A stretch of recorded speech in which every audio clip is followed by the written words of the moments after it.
சிம்ம ராசிக்காரர்கள் பொதுவாகவே சிம்ம ராசியில் குரு பகவான் அமர்ந்தால் யோகத்தையும் அதிகார பண்பையும் கொடுக்கும்.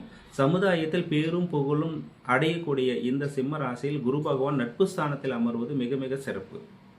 அப்போ அந்த இடத்துல குரு பகவான் அமர்வது, சிம்ம மனையில் குரு பகவான் அமர்வது பதவி உயர்வு, அந்தஸ்து, அரசு சம்பந்தமான தொழில் வெற்றி கொடுப்பது, இது எல்லாமே அவங்களுக்கு யோக பலனை கொடுக்கும். அதே போல் பொதுமக்களிடையே சமுதாயத்தில் பேரும் புகழும் அடையக்கூடிய தன்மை இவர்களுக்கு அதிகரிக்கும். அப்போ சிம்ம ராசியில் குரு பகவான் அமர்ந்து சகல சௌபாக்கியத்தை கொடுக்கக்கூடிய ராசியாக இருக்கக்கூடியது.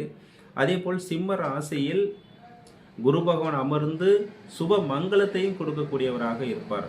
பொதுவாகவே சிம்ம ராசிக்காரர்கள் தந்தையிடம் ஆசீர்வாதம் பெற்று, குருன்னா பெரியவர்களிடத்தில் ஆசீர்வாதம் பெறுவது ரொம்ப ரொம்ப நல்லது.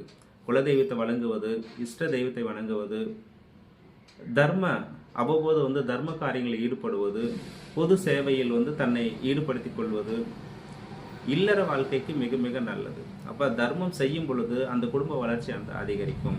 அப்போ குரு பகவான் சிம்ம ராசியில் அமர்ந்து பேரும் புகழும் சிறப்படையக்கூடிய தன்மையும், படிப்பு கல்வி செல்வங்களில் சிறப்படையக்கூடிய தன்மையும் இருக்கும். அதே போல் குரு பகவான் அந்த பாவத்தில் அமர்ந்து தன்னுடைய ராசியை, தனுசு ராசியை பார்க்கக்கூடியவராகவும், கும்ப ராசியை பார்க்கக்கூடியதாகவும், மேச ராசியை பார்க்கக்கூடியதாகவும் குரு பகவானுடைய பார்வையானது இருக்கும். அப்போ இந்த பாவங்களில் அதிகமான வளர்ச்சி பெறக்கூடிய தன்மை, யோகமும் அருளும், அதே போல் வளர்ச்சியும், ஆடை ஆபரண சேர்க்கை பலனும், மண்மனை வாங்கக்கூடிய யோக பலனும் சிம்ம ராசியில் குரு பகவான் அமர்ந்து யோகத்தை கொடுக்கக்கூடிய சிம்ம ராசிக்காரர்களுக்கு.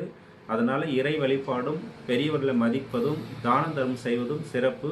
நம்மளுடைய ஜெய் ஆஸ்ட்ரோ ஆன்மீக சேனலை லைக் பண்ணுங்க, மற்றவர்கள் ஷேர் பண்ணுங்க. பொதுவாகவே ஆன்மீகம் சம்பந்தப்பட்ட ஒரு உங்களுக்கு தகவல் கிடைத்தாலும் அது நற்பலனாக இருக்கும். மற்றவர்களும் ஷேர் பண்ணுங்க. நன்றி, வணக்கம்.